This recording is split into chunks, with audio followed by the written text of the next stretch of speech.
Et avant de fermer le journal, on va parler de sport maintenant. Petit mot de sport avec vous. Bonsoir Lise-Laure. Bonsoir. Alors on va commencer par du football avec le début aujourd'hui des phases de poule de la Ligue des champions africaine.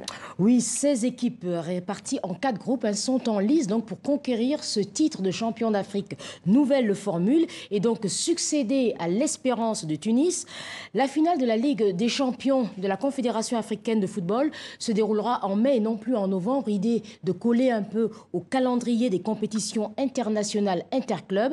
Alors au programme aujourd'hui, il y avait 4 rencontres. Le club africain de Tunis affronte en ce moment les Algériens du club sportif constantinois. Le WAC de Casablanca, lui, affronte également en ce moment l'ASEC Mimosa, le club d'Abidjan. En fin d'après-midi, à domicile, les Nigérians du Lobby Star Football Club ont battu les Sud-Africains du Mamelodi Sundowns 2-1. Et à Conakry, le Horoya de Guinée recevait le champion en titre, l'Espérance de Tunis. Un Horoya d'ailleurs domination concrétisée par le but d'Okanse Mandela, la 60e minute. Et dans les arrêts de jeu, l'Espérance de Tunis a égalisé grâce à Annie Badris. Un but partout. Notre correspondant en Guinée a recueilli tout à l'heure les réactions des 2 entraîneurs. On écoute. Après le but marqué par l'adversaire, on a fait 2 changements offensifs parce que pour nous, c'était rien à perdre, tout à gagner. On a fait des changements offensifs.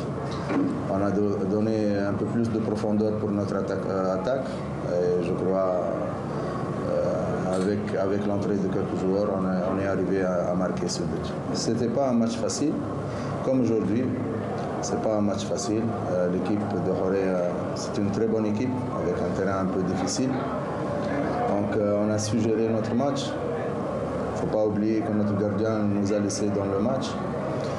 Après un match nul, je crois que ça nous arrange pas. Sur les 90 minutes, mon équipe a fait un bon match, a fait plus que rivaliser avec le champion d'Afrique, a démontré de réelles qualités.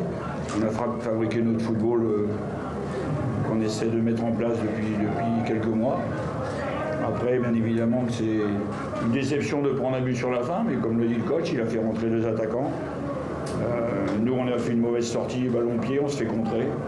Et c'est égalité, donc ça fait partie, je dirais, de ce qu'on doit encaisser, même si c'est difficile. On pensait qu'on avait fait le plus dur en marquant. Mais bon, c'est aussi la réalité du football, c'est 90 minutes plus les arrêts de jeu. Bon, la suite du programme demain, Lise-Laure. Alors, il y aura demain 3 matchs à 14h, heure de Paris. Les Zimbabwéens du Football Club Platinum affronteront les Orlando Pirates d'Afrique du Sud. Le tout-puissant Mazembe recevra les Égyptiens du Ismaili Sporting Club. Les Tanzaniens Dar es Salaam du Simba Sporting Club accueilleront le club algérien JS Saoura. Puis Al Ahly du Caire rencontrera les Congolais de l'AS Vita Club. Et puis, si vous voulez en savoir plus sur la Ligue des champions, sur les équipes, je vous invite à consulter notre site TV5 Monde Afrique, un excellent article de notre confrère Patrick Juillard. Merci Lise-Laure, je vous dis à demain pour un autre journal des